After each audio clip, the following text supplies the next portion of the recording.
미국 한 병원 마비시킨 북한 해커 하데스 추적기. FBI도 못 잡은 유령 해커를 한 남자의 4년간 집요한 추적이 찾아내다. 2021년 5월 4일 새벽 3시 12분 미국 캔자스주 중부의 한 지역 병원 야간 근무 중이던 간호사 제니퍼는 갑자기 꺼진 컴퓨터 화면을 보며 멍하니 서 있었습니다. 환자의 심전도 모니터가 먹통이 된 겁니다. 그녀는 서둘러 다른 컴퓨터를 켰습니다. 하지만 그 순간 화면에 떠오른 것은 끔찍한 메시지였습니다. 당신의 모든 파일이 암호화되었습니다. 비트코인 2개를 지불하시오. 병원의 모든 전산망이 마비됐습니다. 환자 기록, 처방 전, 검사 결과, 수술 스케줄 아무것도 볼 수 없었습니다. 그날 중환자실에는 심장마비로 응급 이송된 67세 남성이 누워 있었습니다. 그의 과거 병력, 알레르기 정보, 현재 복용 중인 약 모든 정보가 사라졌습니다. 의료진은 환자의 목숨을 살리기 위해 기억에 의존해야 했습니다. 그날 밤 병원은 살아있는 지옥이었습니다. 범인은 북한이었습니다. 그리고 오늘 여러분께 들려드릴 이야기는 한 남자가 4년이라는 시간 동안 북한 해커 하데스를 끝까지 추적해낸 실화입니다. 이것은 정의와 집념에 관한 이야기입니다. 그날의 참상을 제대로 이해하려면 우리는 시간을 조금 더 거슬러 올라가야 합니다. 2021년 5월 3일 사건 발생 24시간 전 누군가가 이 병원의 서버에 접속했습니다. 북한 정찰총국 산하 해킹그룹 안다리엘의 해커들이었습니다. 그들은 마오이라는 이름의 랜섬웨어를 몰래 심어 놓았습니다. 마치 시한 폭탄처럼요. 안다리엘은 북한 정부가 운영하는 사이버 공격 조직입니다. 이들의 목적은 단 하나. 외화벌이 국제 제재로 옥죄인 북한 정권에게 사이버 공격은 마지막 생명줄이나 다름없었습니다. 그리고 그들은 병원을 노렸습니다. 왜 하필 병원일까요? 간단합니다. 병원은 돈을 낼 수밖에 없으니까요. 환자의 생명이 걸려있기 때문입니다. 은행이 해킹당하면 며칠 문을 닫을 수 있습니다. 공장이 멈추면 생산이 지연될 뿐입니다. 하지만 병원은 다릅니다. 단 1분, 단 1초가 생명을 좌우합니다. 5월 4일 새벽 마오이 랜섬웨어가 작동했습니다. 병원 네트워크의 모든 컴퓨터가 순식간에 감염됐습니다. 중환자실, 응급실, 외래 진료실은 물론이고 심지어 수면 검사실에 컴퓨터까지 먹통이 됐습니다. 수면 무호흡증 환자의 호흡 패턴을 모니터링하던 장비조차 작동을 멈춘 겁니다. 병원장 데이비드 박사는 그날을 이렇게 회상했습니다. 30년 의료계에 있으면서 그런 공포는 처음이었습니다. 우리는 완전히 눈이 먼 상태였습니다. 17세기 의사처럼 환자를 보고 만지고 물어보는 것 외에는 아무것도 할 수 없었어요. 더 끔찍한 것은 시간이었습니다. 해커들은 72시간을 줬습니다. 3일 안에 비트코인 2개, 당시 시세로 약 10만 달러를 지불하지 않으면 모든 데이터를 영구 삭제하겠다는 협박이었습니다. 병원 경영진은 FBI에 즉시 신고했습니다. 하지만 FBI 요원들도 솔직히 말했습니다. 데이터 복구는 거의 불가능합니다. 백업이 없다면 선택지가 많지 않습니다. 병원에는 환자 8만 명의 10년치 의료 기록이 있었습니다. 암 치료 이력, 수술 기록, 만성질환 관리, 데이터 이 모든 것이 사라질 위기였습니다. 72시간 병원은 고민 끝에 결정을 내렸습니다. 돈을 지불하기로 5월 7일 병원은 비트코인 2개를 해커들이 지정한 주소로 송금했습니다. 그리고 몇 시간 후 복호화 키가 도착했습니다. 시스템이 복구됐습니다. 하지만 이미 늦었습니다. 3일간의 혼란 속에서 수술이 연기된 환자가 23명, 응급실에서 다른 병원으로 이송된 환자가 47명이었습니다. 그리고 그 비트코인 2개는 중국으로 흘러갔습니다. 정확히는 중국 단둥의 한 ATM에서 현금으로 인출됐습니다. 단둥은 북한과 중국의 국경 도시 북한이 외화를 빼내는 창구로 악명 높은 곳입니다. FBI는 즉시 수사에 착수했습니다. 그리고 놀라운 사실을 발견했습니다. 이 공격이 북한 정찰총국 사나 안다리엘 그룹의 소행이라는 것을요. 안다리엘은 북한 해커 조직 중에서도 특히 악명 높은 그룹입니다. 이들은 2014년 소니픽처스 해킹, 2016년 방글라데시 중앙은행 해킹, 2017년 워너크라이 랜섬웨어 공격에 관여한 조직입니다. 한국, 미국, 유럽의 금융기관과 기업들을 상대로 수백억 원을 탈취해간 사이버 범죄 조직이죠.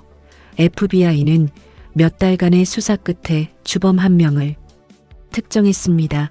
리종혁 안다리엘의 핵심 해커였습니다. 하지만 문제가 있었습니다. 리종혁 혼자서 이 정교한 공격을 수행하기는 어려웠습니다. 분명 공모자가 있었습니다. 디지털 흔적을 분석한 결과 또 다른 해커의 존재가 드러났습니다. 코드명 하데스 그리스 신화의 저승의 신 이름을 따니 해커는 마치 유령처럼 흔적을 남기지 않았습니다. FBI는 하데스를 공모자 1로 분류했습니다. 보고서에 이렇게만 적었습니다. 신원 미상 북한 국적 추정 안다리엘 소속 그렇게 하데스는 그림자 속으로 사라지는 듯 보였습니다. 하지만 한 남자는 포기하지 않았습니다. 그의 이름은 에릭 커 FBI 사이버 범죄 수사팀 소속이었던 그는 하데스를 잡겠다고 굳게 마음먹었습니다. 에릭 커는 평범한 FBI 요원이 아니었습니다. 그는 간호사 어머니와 의료 IT 기술자 아버지 밑에서 자랐습니다. 어릴 적부터 그는 어머니가 밤늦게까지 일하는 모습을 봤습니다. 응급실 간호사였던 그의 어머니는 종종 집에 돌아와 환자 이야기를 했습니다. 살아난 환자, 살리지 못한 환자, 가족들의 눈물, 의료진의 헌신. 커는 어머니를 통해 병원이 얼마나 중요한 곳인지 알고 있었습니다. 그곳은 단순한 건물이 아니었습니다. 희망이 있는 곳, 마지막 기회가 있는 곳이었습니다. 그리고 2021년 캔자스 병원 랜섬웨어 사건이 터졌습니다. 에릭 커는 사건 보고서를 읽으면서 분노했습니다. 하지만 그것은 단순한 직업적 분노가 아니었습니다. 그것은 개인적인 것이었습니다. 그는 어머니를 떠올렸습니다. 만약 어머니가 일하던 병원이 해킹당했다면, 만약 그날 밤 환자 기록을 볼 수 없었다면, 그는 이 사건을 막겠다고 자원했습니다. 수사는 순조롭게 진행되는 듯 보였습니다. 리종혁을 특정하는 때는 성공했으니까요. 하지만 하데스는 달랐습니다. 이 해커는 정말로 유령 같았습니다. 에릭 커와 그의 팀은 모든 디지털 증거를 샅샅이 뒤졌습니다. 서버 로그, IP 주소, 암호화 패턴, 코드 스타일. 하데스의 흔적을 찾기 위해 수천 시간을 투자했습니다. 그러던 중 작은 단서를 발견했습니다. 마오이 랜섬웨어 코드 안에 숨겨진 특이한 패턴이었습니다. 특정 시간대에만 활동하는 패턴은 평양 시간 기준으로 오전 9시부터 오후 6시까지, 그리고 일주일에 6일. 이 해커는 출퇴근을 한다. 커는 직감했습니다. 하데스는 프리랜서 해커가 아니라 조직에 소속된 정규직 해커라는 것을요. 북한 정부의 월급을 받는 공무원 해커였던 겁니다. 하지만 여전히 신원은 오리무중이었습니다. 2022년이 됐습니다. 커는 여전히 하데스를 추적하고 있었습니다. 하지만 FBI 내부에서는 다른 목소리가 나오기 시작했습니다. 커, 이제 그만둘 때도 됐지. 리종혁은 이미 특정했잖아. 하데스는 글쎄 우리가 할 수 있는 건 다 했어. 상사는 그에게 다른 사건을 맡으라고 했습니다. 하지만 커는 포기할 수 없었습니다. 그는 주말마다 퇴근 후마다 하데스를 추적했습니다.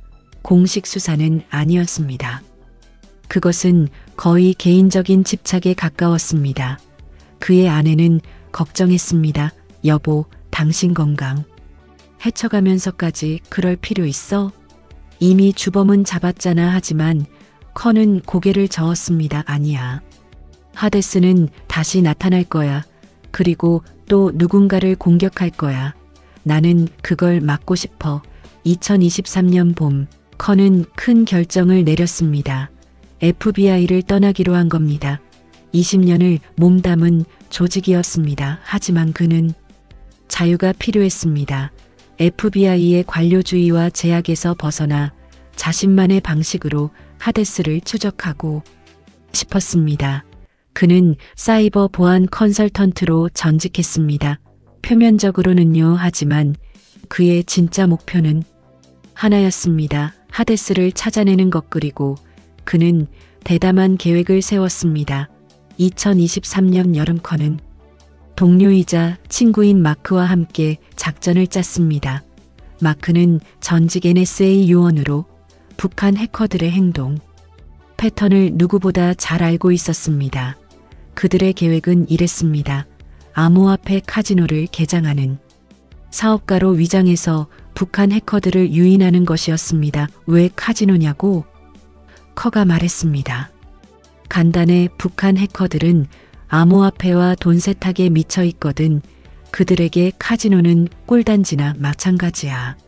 하지만 계획을 실행에 옮기는 것은 전혀 다른 문제였습니다. 진짜처럼 보여야 했습니다. 완벽하게. 커는 우선 회사부터 만들었습니다. 크립토룩스 게이밍 솔루션이라는 이름의 페이퍼 컴퍼니였습니다. 케이맨 제도에 등록했습니다. 웹사이트도 만들었습니다. 전문적으로 보이는 디자인, 팀 소개, 투자자, 정보 모든 것이 진짜처럼 보였습니다. 하지만 가장 중요한 것은 미끼였습니다. 커는 다크웹과 해커 포럼에 글을 올리기 시작했습니다. 암호화폐 카지노 개발자를 찾는다는 내용이었습니다. 특히 규제 우회 기술과 익명 결제 시스템의 전문성을 가진 개발자를 찾는다고 강조했습니다. 이것은 신호였습니다. 불법 활동을 할 의향이 있다는 신호. 그리고 커는 북한 해커들이 이 신호를 알아챌 거라고 확신했습니다. 그는 옳았습니다. 2023년 8월 첫 번째 연락이 왔습니다. 이메일이었습니다. 발신자는 자신을 알렉스 첸이라고 소개했습니다. 캐나다 토론토 기반의 독립개발자라고 했습니다. 블록체인 기술과 암호화폐 시스템에 전문성이 있다고 주장했습니다. 커는 즉시 알아챘습니다. 이것은 가짜 신원이라는 것을요. 이메일 헤더를 분석하자 IP 주소가 중국 선양에서 나온 것으로 확인됐습니다. 선양 북한 해커들이 자주 사용하는 중국 도시였습니다. 하지만 커는 신중했습니다. 알렉스 첸이 하데스라는 확신은 없었습니다. 그냥 북한 출신 해커 중 한 명일 수도 있었습니다. 커는 답장을 보냈습니다. 관심이 있다고 하지만 먼저 실력을 증명해 보라고 요구했습니다. 알렉스는 며칠 후 샘플 코드를 보내왔습니다. 암호화폐 지갑 시스템이 프로토타입이었습니다. 커는 코드를 분석했습니다. 그리고 심장이 뛰기 시작했습니다. 코드 스타일이 마오이 랜섬웨어와 유사했습니다. 변수명을 짓는 방식, 주석을 다는 패턴, 에러 처리 방식 너무나 비슷했습니다. 이놈일 수도 있어 하지만 확실하지 않았습니다. 더 많은 정보가 필요했습니다. 커는 알렉스와 긴 대화를 시작했습니다. 이메일로, 때로는 암호화된 메신저로. 하지만 이것은 위험한 게임이었습니다. 너무 의심을 받으면 알렉스는 사라질 것이고 너무 쉽게 믿으면 커 자신이 함정에 빠질 수도 있었습니다. 커는 천천히 조심스럽게 움직였습니다. 마치 물고기를 낚듯이 그는 알렉스에게 카지노 프로젝트의 세부 사항을 설명했습니다. 고객의 익명성을 보장하는 시스템, 규제를 피하는 방법, 자금을 세탁하는 메커니즘 모두 불법적인 내용이었습니다. 그리고 알렉스는 물었습니다. 당신은 이런 일을 왜 하려는 겁니까? 법적 위험이 크지 않습니까?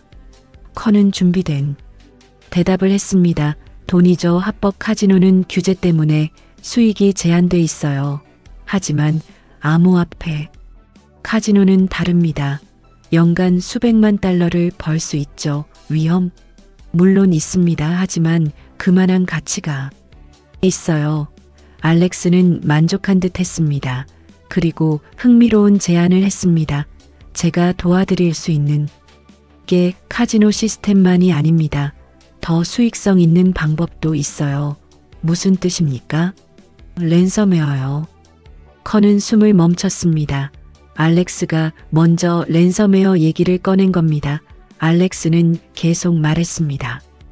저는 과거에 랜섬웨어를 개발한 적이 있습니다. 매우 정교한 것이죠. 한 번의 공격으로 100만 달러 이상을 벌었어요. 100만 달러 캔자스 병원 공격에서 요구한 금액보다 10배 큰 액수였습니다. 하지만 커에게 중요한 것은 금액이 아니었습니다. 알렉스가 랜섬웨어 경험이 있다는 사실 자체였습니다. 커는 신중하게 물었습니다. 어떤 종류의 랜섬웨어죠? 의료기관을 타겟으로 한 겁니다. 병원은 돈을 낼 수밖에 없거든요. 심장이 뛰었습니다. 의료기관 병원 이것은 우연일 수 없었습니다. 커는 더 깊이 파고들었습니다. 흥미롭네요. 어떤 병원을 공격했죠? 하지만 알렉스는 영리했습니다. 구체적인 건 말할 수 없습니다. 보안상의 이유로요. 하지만 믿어주세요. 제 기술은 검증됐습니다. 커는 물러섰습니다. 너무 밀어붙이면 의심을 살 수 있었습니다. 대신 그는 다른 방향으로 접근했습니다. 그렇다면 그 기술을 우리 카지노 프로젝트에 응용할 수 있겠습니까? 고객 데이터를 안전하게 보호하는 암호화 시스템 같은 거요. 물론입니다. 제가 만든 암호화 알고리즘은 군사급입니다. 어떤 보안 전문가도 뚫을 수 없죠. 군사급 암호화 이것도 힌트였습니다. 북한 정부의 지원을 받는 해커가 사용할 법한 표현이었습니다. 커는 몇 주간 알렉스와 대화를 이어갔습니다. 그리고 조금씩, 아주 조금씩 알렉스의 정보를 수집했습니다. 알렉스는 자신이 아시아계 캐나다인이라고 했습니다. 하지만 그의 영어에는 어색한 부분이 많았습니다. 특히 관용구를 사용할 때 북한식 영어 교육의 흔적이 보였습니다. 또한 알렉스의 활동 시간도 의심스러웠습니다. 그는 항상 한국 시간 기준 오전 9시부터 오후 6시 사이에만 활동했습니다. 캐나다 토론토라면 한밤중이어야 할 시간이었습니다. 그리고 결정적으로 2023년 9월 9일 하루 동안 알렉스는 완전히 연락이 두절됐습니다. 커는 이유를 알았습니다. 9월 9일은 북한의 정권 창건일로 국경일이었습니다. 모든 증거가 한 가지를 가리키고 있었습니다. 알렉스 채는 가짜 신원이고 진짜 정체는 북한 해커라는 것. 그리고 커는 이 사람이 하데스일 가능성이 매우 높다고 확신하기 시작했습니다. 하지만 확신만으로는 부족했습니다. 커에게는 결정적 증거가 필요했습니다. 얼굴, 진짜 이름, 명확한 신원. 2023년 10월 커는 대담한 시도를 했습니다. 알렉스에게 직접 만나자고 제안한 겁니다. 알렉스, 우리 프로젝트가 본격적으로 시작되려면 당신과 직접 만나야 할 것 같습니다. 토론토에 제가 갈 수도 있고 아니면 중립지역에서 만날 수도 있죠. 알렉스의 답변은 즉각적이었습니다. 거절이었습니다. 죄송하지만 대면 미팅은 불가능합니다. 저는 개인정보 보호를 매우 중요하게 생각합니다. 모든 업무는 온라인으로 처리할 수 있습니다. 커는 예상했던 답변이었지만 여전히 실망스러웠습니다. 그는 다른 방법을 시도했습니다. 그렇다면 화상회의는 어떻습니까? 얼굴을 보고 얘기하는 게 신뢰 구축에 도움이 될 것 같은데요. 화상회의도 곤란합니다. 텍스트 커뮤니케이션이 가장 안전합니다. 커는 막다른 골목에 부딪힌 느낌이었습니다. 알렉스는 철저히 자신을 숨기고 있었습니다. 그날 밤 커는 마크와 통화했습니다. 안 돼, 마크. 이놈은 절대 얼굴을 드러내지 않을 거야. 우리가 4년을 추적했는데 여기서 끝나는 건가? 마크는 잠시 침묵했습니다. 그리고 말했습니다. 에릭, 우리가 뭘 놓치고 있는 걸까? 해커들도 사람이야. 약점이 있을 거야. 뭔가 그들이 원하는 게 있을 텐데 돈이지. 그들은 돈을 원해. 맞아. 근데 그것만은 아닐 거야. 생각해봐. 이 사람들은 북한 정부를 위해 일하지만 개인적으로도 뭔가 원할 거 아냐? 인정? 자존심? 마크의 말에 커는 뭔가 떠올렸습니다. 자존심. 해커들의 가장 큰 약점 중 하나가 자존심이었습니다. 커는 전략을 바꿨습니다. 알렉스의 자존심을 건드리기 시작했습니다. 알렉스, 솔직히 말해서 당신의 실력이 정말 그렇게 대단한지 확신이 안 서네요. 랜섬웨어로 100만 달러를 벌었다고 했는데 증거가 없잖아요. 위험한 도박이었습니다. 알렉스가 화를 내고 연락을 끊을 수도 있었습니다. 하지만 놀랍게도 알렉스는 반응했습니다. 증거가 필요하시다고요? 좋습니다. 제가 과거에 한 프로젝트를 하나 보여드리죠. 며칠 후 알렉스는 파일을 보내왔습니다. 암호화된 문서였습니다. 커가 복호화하자 그 안에는 놀라운 내용이 있었습니다. 랜섬웨어 공격 기록이었습니다.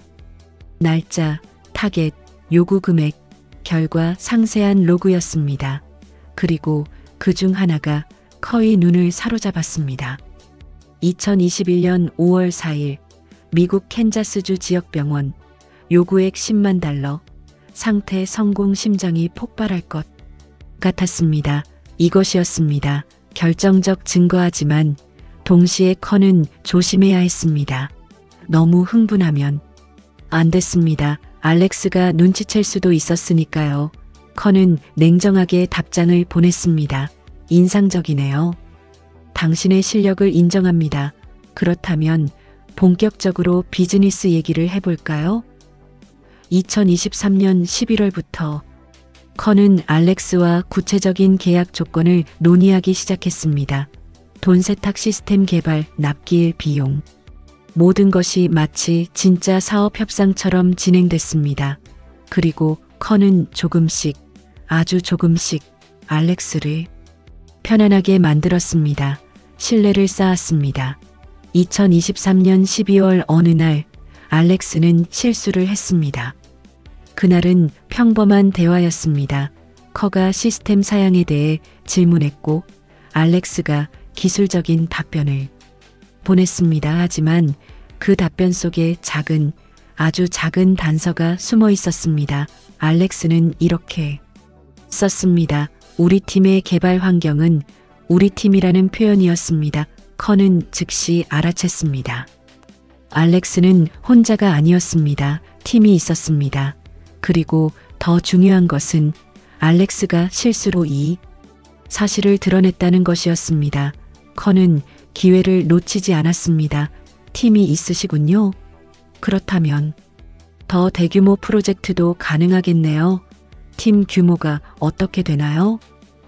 알렉스는 당황한 듯 했습니다. 몇 시간 동안 답장이 없었습니다. 그리고 나서야 답이 왔습니다. 아, 제 말은 과거에 함께 일했던 동료들을 의미한 겁니다. 지금은 독립적으로 일하고 있어요. 하지만 이미 늦었습니다. 커는 알렉스가 거짓말을 하고 있다는 것을 알았습니다. 커는 마크에게 이 정보를 공유했습니다. 그리고 둘은 깊이 파고들기 시작했습니다. 만약 알렉스가 팀에 속해 있다면 그 팀은 어디일까? 당연히 안다리엘일 것입니다. 그리고 안다리엘은 평양에 본부가 있습니다. 하지만 알렉스는 중국 IP를 사용하고 있었습니다.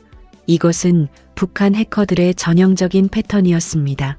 북한에서 직접 인터넷에 접속하는 것은 추적당할 위험이 높았습니다. 그래서 그들은 중국에 거점을 두고 작업했습니다. 커는 알렉스가 사용하는 IP 주소들을 추적했습니다. 대부분 중국 선양과 단둥에서 나왔습니다. 하지만 한 번은 특이한 IP가 나타났습니다. 러시아 블라디보스토크였습니다. 블라디보스토크는 북한 노동자들이 많이 파견되는 도시였습니다. 북한 정부는 외화벌이를 위해 수천 명의 노동자를 러시아에 보냈고 그 중에는 IT 노동자들도 포함됐습니다. 이놈은 러시아에 있을 수도 있어 커는 가능성을 열어두었습니다. 하지만 더 중요한 것은 알렉스의 진짜 신원이었습니다. 2024년 1월 커는 새로운 미끼를 던졌습니다. 알렉스, 우리 프로젝트가 성공하면 당신에게 보너스를 주고 싶습니다. 50만 달러를 어떻게 받고 싶으세요? 비트코인? 아니면 다른 방법? 돈 얘기는 항상 효과가 있었습니다. 알렉스는 흥미를 보였습니다. 비트코인이 좋습니다. 하지만 추적이 안 되는 방식으로 받고 싶습니다. 물론이죠. 믹싱 서비스를 사용하면 되겠네요. 네, 하지만 더 안전한 방법이 있습니다. 그리고 알렉스는 자신이 선호하는 암호화폐 거래 방법을 설명했습니다. 매우 복잡한 방법이었습니다. 여러 개의 중간 지갑을 거쳐서 다양한 암호화폐로 전환하고 최종적으로는 중국의 특정 거래소를 통해 현금화하는 방법이었습니다. 커는 이 정보를 기록했습니다. 커는 과거 안다리엘의 자금 세탁 패턴과 비교했습니다. 이 방법은 놀랍게도 일치했습니다. 알렉스가 설명한 방법은 안다리엘이 2021년 캔자스 병원 랜섬웨어 사건 이후 사용한 방법과 거의 동일했습니다. 이제 확신이 섰습니다. 알렉스는 하데스였습니다. 하지만 여전히 얼굴이 필요했습니다. 진짜 이름이 필요했습니다. 2024년 봄 커는 장기전을 각오했습니다. 그는 알렉스와의 관계를 더욱 돈독히 만들었습니다. 단순한 비즈니스 파트너가 아니라 마치 친구처럼 대화하기 시작했습니다. 커는 가끔 개인적인 얘기를 꺼냈습니다. 자신의 가짜 가족 이야기, 사업에 대한 고민, 미래에 대한 계획 그리고 조금씩 알렉스도 마음을 열기 시작했습니다. 알렉스는 어느 날 이런 메시지를 보냈습니다. 솔직히 말하면 이 일이 항상 즐거운 건 아닙니다. 때로는 지칩니다. 하지만 선택의 여지가 없죠. 무슨 뜻이죠? 커가 물었습니다. 제가 일하는 환경이 복잡합니다. 하지만 이것도 제 삶입니다. 이 짧은 대화 속에 많은 것이 담겨 있었습니다. 알렉스는 자신의 처지에 대해 불만이 있었습니다. 북한 정부를 위해 일하는 것에 대한 피로감이 느껴졌습니다. 커는 이 감정을 이용하기로 했습니다. 하지만 조심스럽게 당신은 재능이 있습니다. 알렉스 자유로운 환경에서 일한다면 훨씬 더 많은 것을 이룰 수 있을 텐데요. 자유. 알렉스는 쓴웃음을 치는 듯한 답장을 보냈습니다.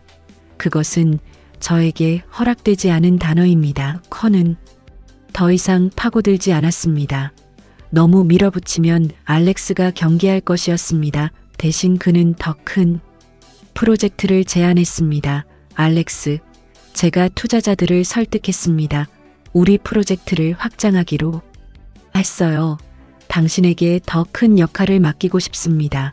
그리고 더 큰 보상도 드리고요. 얼마나 큰 프로젝트인가요? 500만 달러 규모입니다.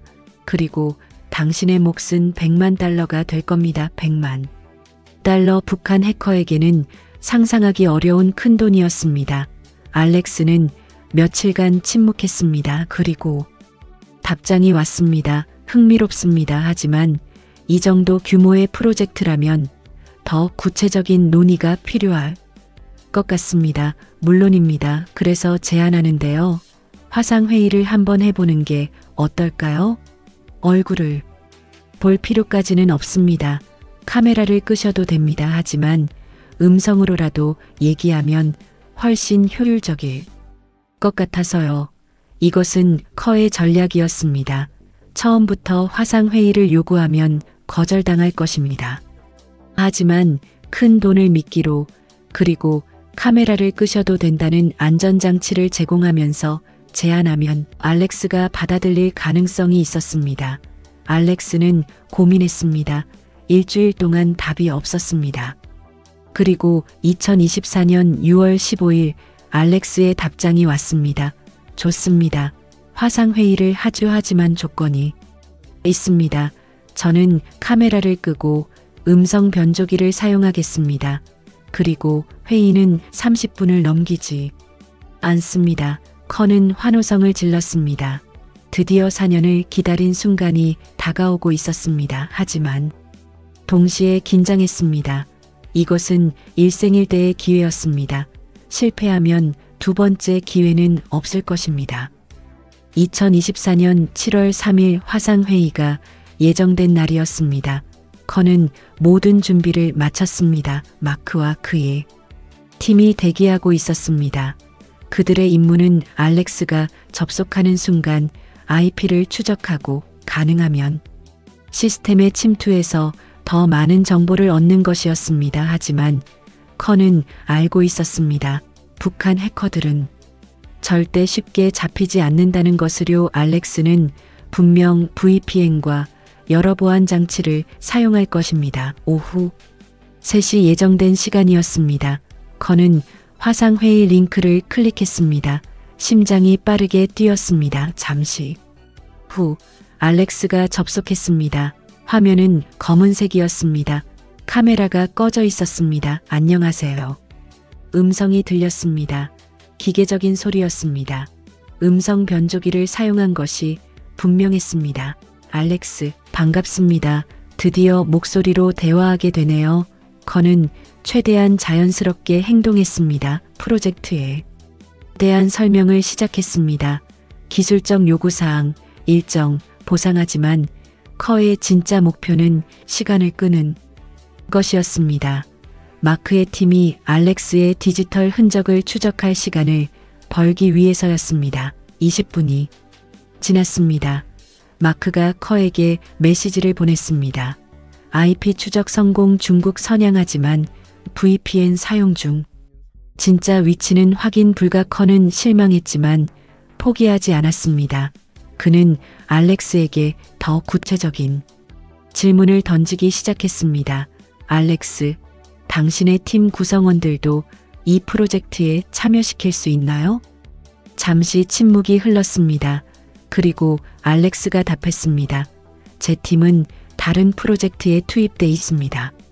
하지만 제 혼자서도 충분히 할 수 있습니다. 다른 프로젝트라니? 정부 프로젝트인가요? 너무 직접적인 질문이었습니다. 커는 즉시 후회했습니다. 알렉스는 경계하는 목소리로 답했습니다. 그것은 말씀드릴 수 없습니다. 왜 그런 질문을 하시죠? 아, 죄송합니다. 그냥 당신의 일정이 얼마나 바쁜지 궁금해서요.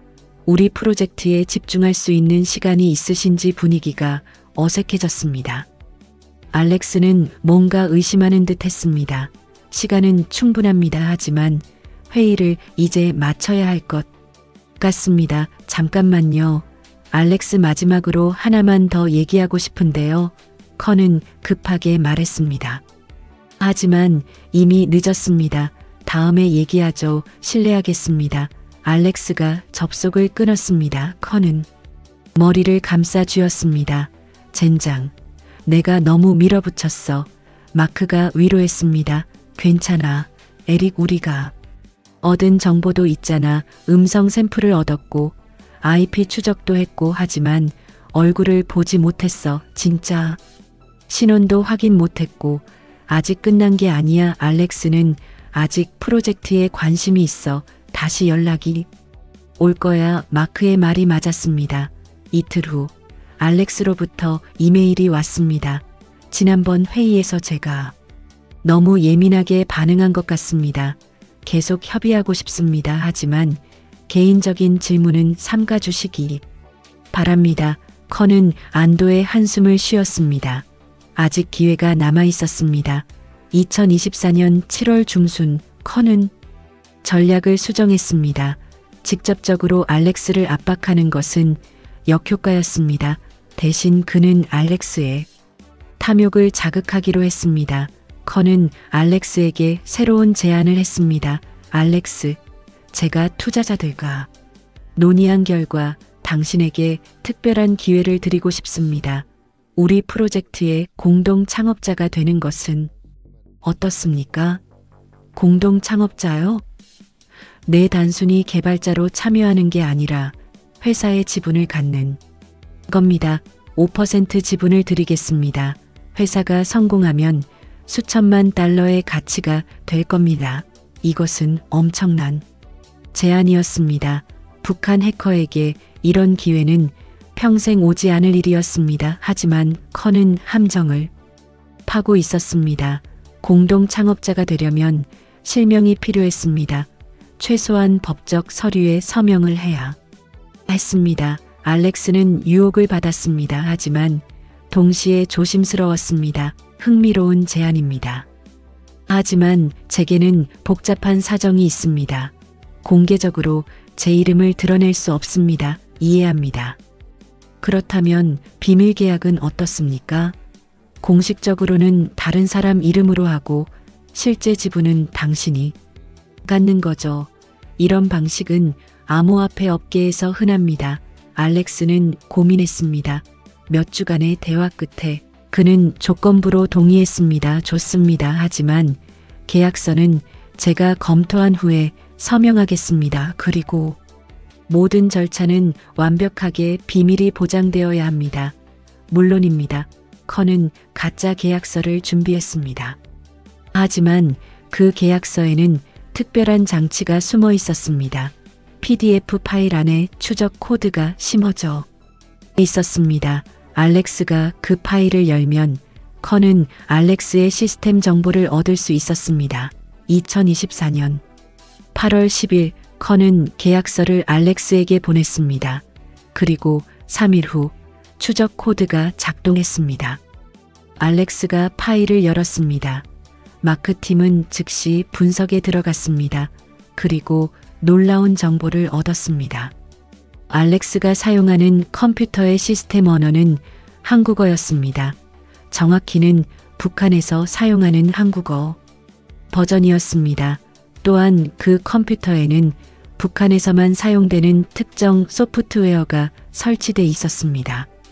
이제 확실해. 커가 말했습니다. 알렉스는 100% 북한에 있어 하지만 여전히 얼굴과 이름은 알 수 없었습니다.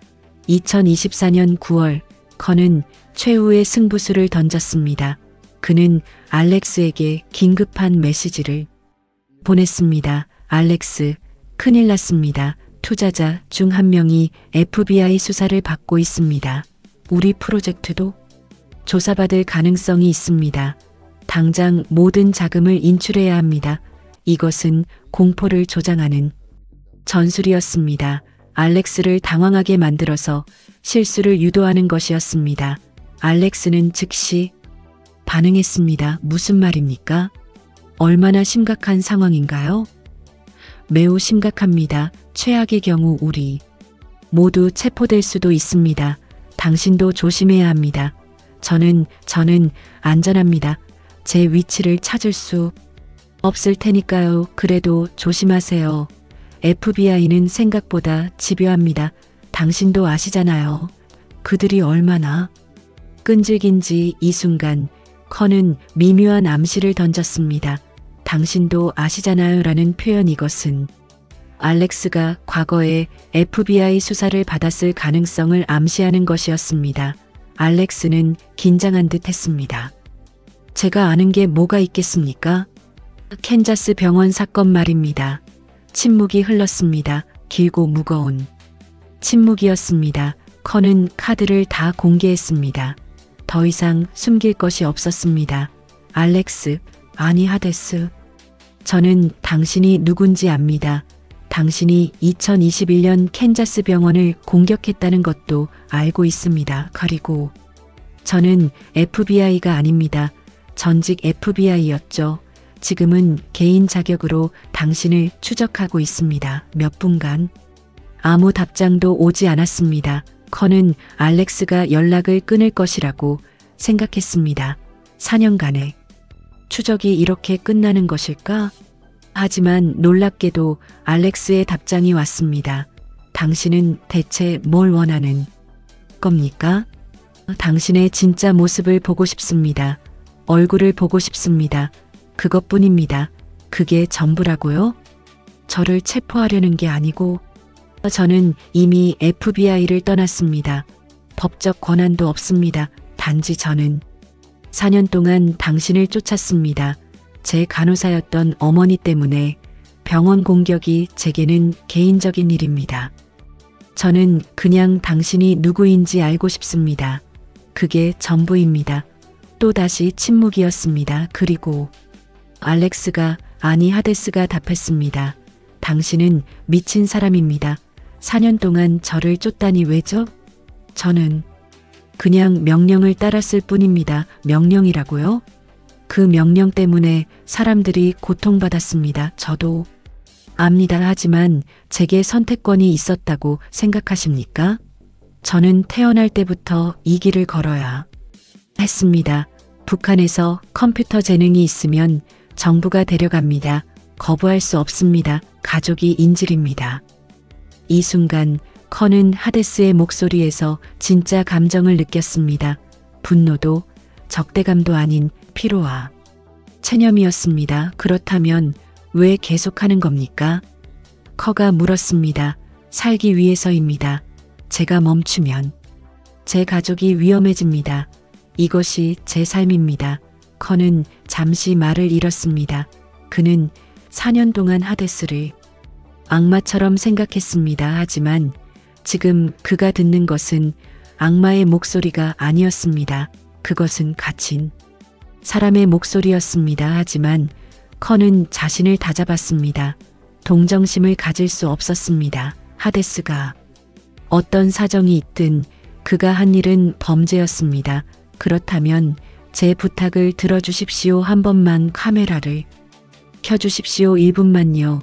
저는 당신의 얼굴을 보고 싶습니다. 그리고 이 모든 것을 끝내겠습니다. 긴 침묵이 흘렀습니다. 거의 10분 가까이. 그리고 하데스가 답했습니다. 좋습니다. 하지만 조건이 있습니다. 제 얼굴을 보면 당신은 저를 더 이상 추적하지 않겠다고 약속하십시오. 그리고 이 대화의 기록을 삭제하십시오. 커는 고민했습니다. 이것은 거짓말을 해야 하는 순간이었습니다. 하지만 그는 4년을 기다렸습니다. 이제 와서 포기할 수 없었습니다. 약속합니다.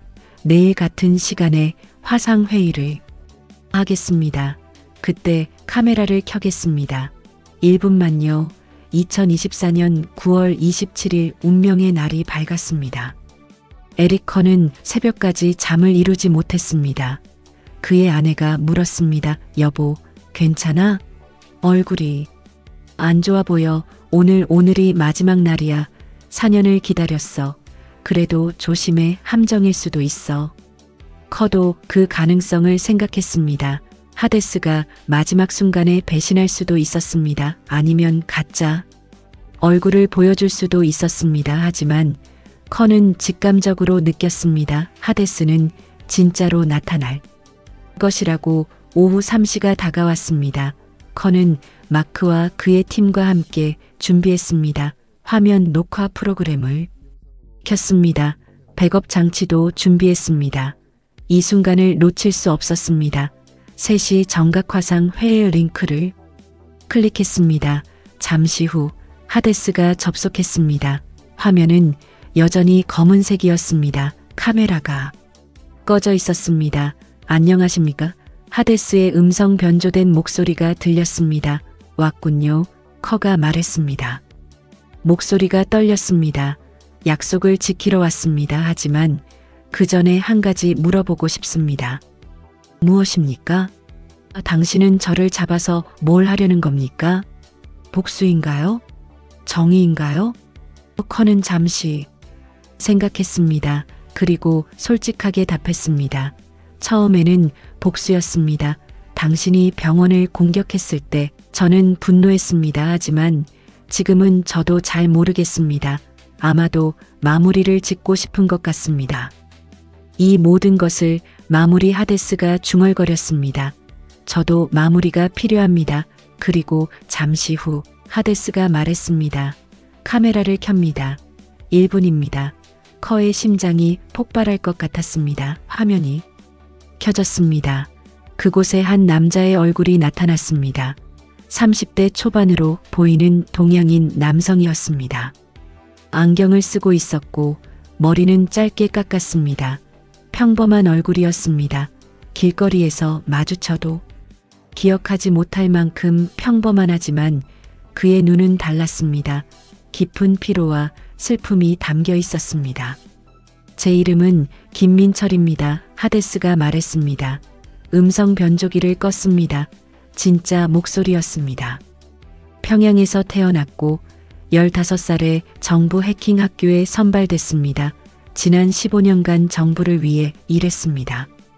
커는 화면을 뚫어지게 바라보았습니다. 4년을 쫓던 유령이 드디어 모습을 드러낸 순간이었습니다. 왜 병원을 공격했습니까? 커가 물었습니다. 명령이었습니다.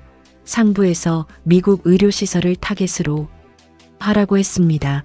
저는 그저 따랐을 뿐입니다. 후회하십니까? 김민철은 쓴웃음을 지었습니다. 매일 밤 후회합니다. 하지만 후회한다고 해서 뭐가 바뀝니까? 저는 여전히 이 일을 해야 합니다. 내일도 모레도 탈출할 생각은 없습니까?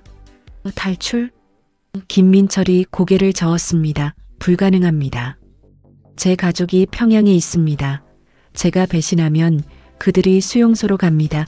저는 갇혔습니다. 커는 복잡한 감정을 느꼈습니다. 분노와 동정심이 뒤섞였습니다. 1분이 다 됐습니다. 김민철이 말했습니다. 이제 저는 가야 합니다. 잠깐만요. 마지막으로 하나만 물어보겠습니다. 당신은 앞으로 어떻게 할 겁니까? 김민철은 잠시 침묵했습니다. 살아남을 겁니다. 그게 제가 할 수 있는 전부입니다. 그리고 카메라가 꺼졌습니다. 김민철이 접속을 끊었습니다. 커는 멍하니 검은 화면을 바라보았습니다. 4년간의 추적이 끝났습니다. 그는 유령의 얼굴을 봤습니다. 진짜 이름을 들었습니다. 하지만 이상하게도 승리감은 느껴지지 않았습니다. 대신 무거운 슬픔만이 남았습니다. 마크가 어깨에 손을 얹었습니다. 에릭, 우리가 해냈어. 하데스를 특정했어. 그래, 해냈구나지만 커의 목소리는 공허했습니다. 2024년 10월 커는 수집한 모든 증거를 정리했습니다. 김민철의 얼굴, 목소리, 그자, 한 고백, 디지털 흔적 모든 것이 있었습니다.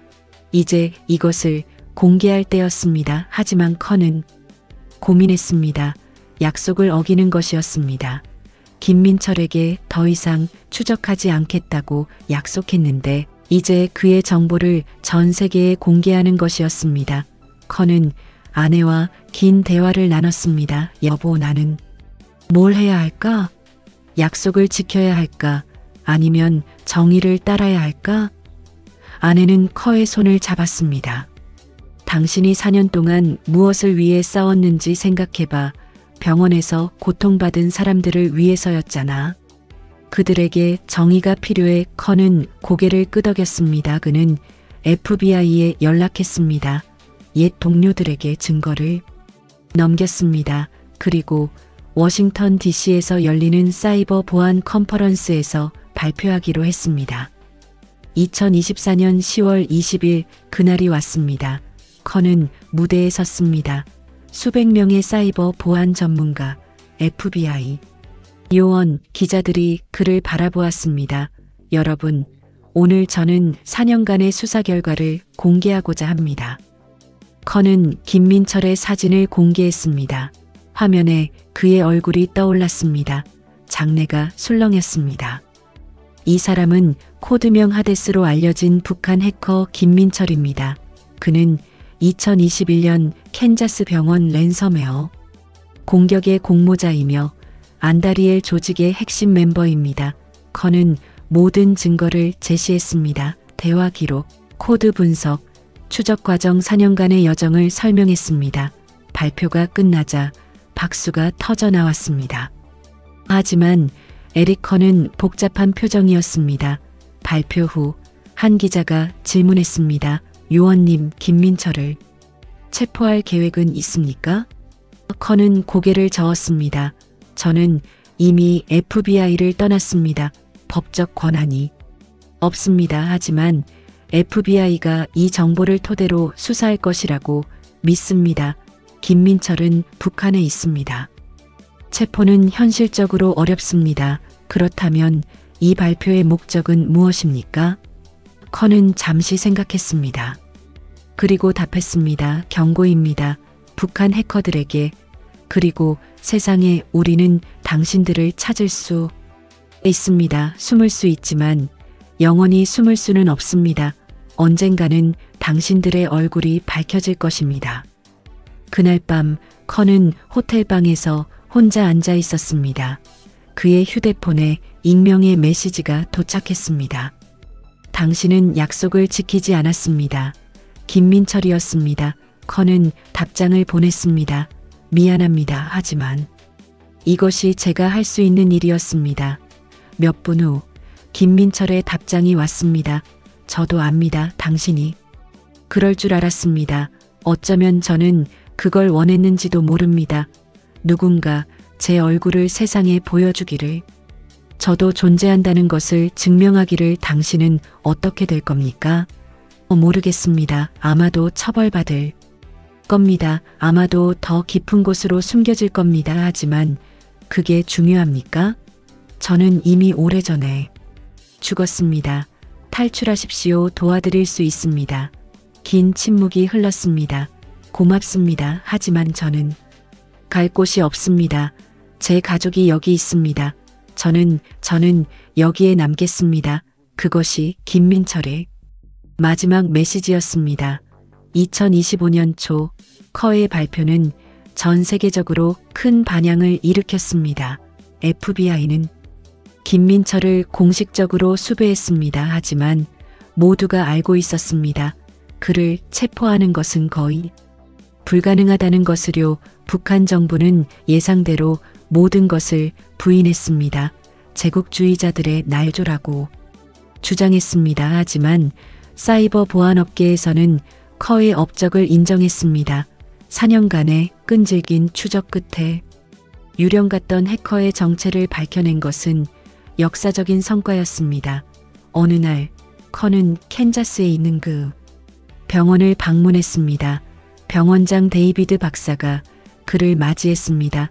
에이커 씨, 당신이 해커를 찾아냈다는 소식을 들었습니다. 네, 4년이 걸렸습니다. 감사합니다.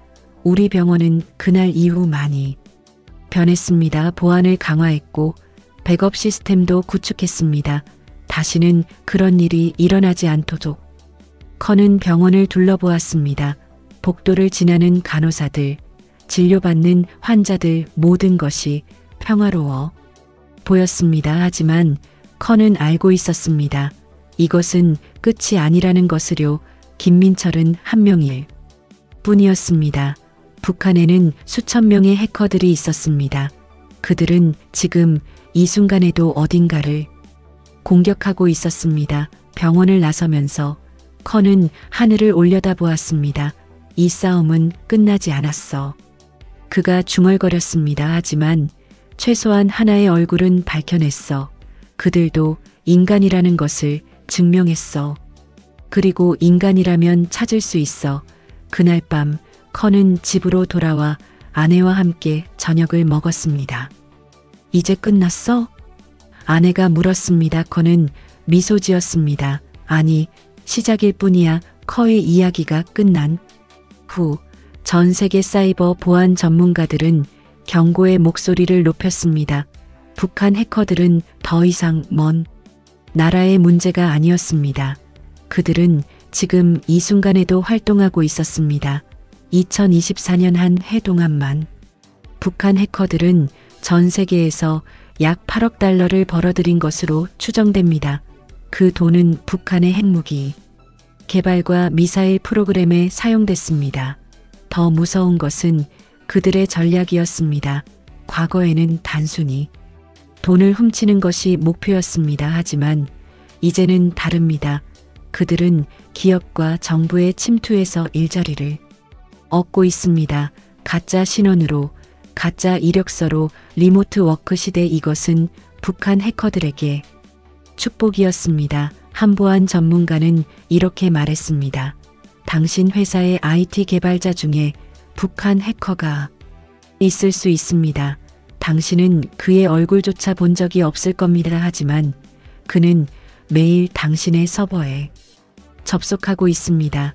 기밀 정보를 보고 있습니다. 그리고 그 정보는 평양으로 흘러갑니다. 이것은 과장이 아니었습니다. 실제로 미국과 유럽의 여러 기업에서 북한 출신 리모트 워커들이 발견됐습니다. 그들은 완벽한 영어를 구사했습니다. 전문적인 포트폴리오를 가지고 있었습니다. 면접에서 실력을 증명했습니다. 하지만 모두 거짓이었습니다. 커는 인터뷰에서 이렇게 말했습니다. 가장 위험한 것은 내부에 있는 적입니다. 해커가 밖에서 공격하는 것은 막을 수 있습니다. 하지만 이미 안에 들어와 있다면, 그가 매일 당신과 화상 회의를 한다면, 그와 함께 프로젝트를 진행한다면 어떻게 막겠습니까? 그의 경고는 명확했습니다. 신원 확인을 철저히 하십시오. 리모트 워커를 고용할 때는 2배로 조심하십시오. 그리고 기억하십시오. 북한 해커들은 당신이 생각하는 것보다 훨씬 가까이에 있습니다. 평양의 어느 낡은 건물. 김민철은 작은 사무실에 앉아 있었습니다. 창문도 없는 방이었습니다. 상관이 들어왔습니다. 김민철 동지, 새로운 임무다. 미국의 전력망 시스템에 침투해야 한다. 김민철은 고개를 끄덕였습니다. 알겠습니다. 상관이 나간 후 책상 서랍을 열었습니다. 그 안에 작은 사진 한 장이 있었습니다. 그의 가족 사진이었습니다. 어머니, 아버지, 여동생. 그는 사진을 바라보았습니다. 미안해. 그가 속삭였습니다. 내가 계속 이래야 너희가 안전해. 그는 사진을 다시 서랍에 넣었습니다. 그리고 다시 키보드를 두드리기 시작했습니다. 코드가 화면에 나타났습니다. 새로운 공격이 준비되고 있었습니다. 김민철은 엔터키를 눌렀습니다. 어딘가에서, 지구 반대편에서 새로운 공격이 시작됐습니다. 전쟁은 계속되고 있었습니다. 보이지 않는 전쟁, 사이버 전쟁. 그리고 그 전쟁의 최전선에는 김민철 같은 사람들이 있었습니다. 가해자이면서 동시에 피해자인 사람들입니다. 여러분, 긴 이야기 들어주셔서 감사합니다. 오늘 저는 에릭 커라는 한 남자의 4년간의 여정을 여러분께 들려드렸습니다. FBI 요원으로서, 그리고 한 인간으로서 그가 북한 해커 하데스를 추적한 이야기였습니다. 이 이야기는 단순한 추격전이 아니었습니다. 이것은 정의와 복수, 집념과 집착, 그리고 인간성에 관한 이야기였습니다. 북한이라는 거대한 감옥에 갇힌 김민철은 자신의 의지와 상관없이 범죄를 저지를 수밖에 없는 상황입니다. 사이버 범죄는 누구의 책임인가?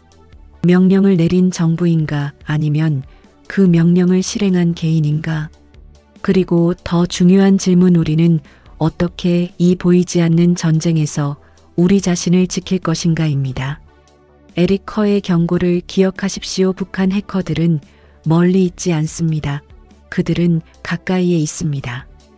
당신의 회사에, 당신의 시스템에, 어쩌면 지금 이 순간에도 당신의 데이터를 보고 있을지 모릅니다. 리모트 워크의 시대, 디지털 시대에 우리는 더 조심해야 합니다. 신원 확인을 철저히 하고 보안을 강화하고 항상 경계를 늦추지 말아야 합니다. 하지만 동시에 우리는 인간성을 잃지 말아야 합니다. 김민철 같은 사람들도 결국은 인간입니다. 그들도 선택의 여지가 없었던 사람들입니다. 이 복잡한 세상에서 우리가 할 수 있는 것은 계속 싸우는 것입니다. 정의를 위해, 안전을 위해, 그리고 우리가 사랑하는 사람들을 위해. 에릭 커는 지금도 싸우고 있습니다. FBI를 떠났지만 그는 여전히 사이버 범죄와 싸우고 있습니다. 김민철은 어떻게 됐을까요? 우리는 모릅니다. 그의 정보가 공개된 후 그에 대한 소식은 완전히 끊겼습니다. 어쩌면 그는 처벌받았을지도 모릅니다. 어쩌면 더 깊은 곳으로 숨겨졌을지도 모릅니다. 어쩌면 탈출을 시도했을지도 모릅니다. 우리는 알 수 없습니다. 하지만 한 가지는 확실합니다. 김민철 같은 사람들이 수천 명 더 있다는 것입니다. 지금 이 순간에도 그들은 키보드를 두드리고 있습니다. 코드를 작성하고 있습니다. 새로운 공격을 준비하고 있습니다. 보이지 않는 전쟁이 벌어지는 세상 사이버 공간이라는 전장에서 해커와 보안 전문가들이 매일 싸우는 세상, 그리고 그 전쟁에서 우리 모두가 잠재적인 피해자입니다. 병원이 공격받을 수 있습니다. 은행이 해킹당할 수 있습니다. 전력망이 마비될 수 있습니다. 우리의 개인 정보가 유출될 수 있습니다. 무서운 이야기입니까? 그렇습니다. 하지만 이것이 현실입니다. 그래서 우리는 에릭 커 같은 사람들이 필요합니다. 포기하지 않는 사람들, 4년이 걸리든 10년이 걸리든 끝까지 추적하는 사람들, 그들이 있기에 우리는 조금이나마 안전할 수 있습니다. 오늘 이야기가 여러분에게 조금이나마 도움이 됐기를 바랍니다. 사이버 보안의 중요성을 다시 한번 생각하는 계기가 됐기를 바랍니다. 이 채널이 처음이신 분들은 구독과 좋아요 부탁드립니다. 알림 설정해 두시면 새 영상이 올라올 때 바로 보실 수 있습니다. 앞으로도 이런 실화 기반의 흥미진진한 이야기들을 계속 가져오겠습니다. 오늘도 안전한 하루 보내시고 항상 행복하세요. 감사합니다.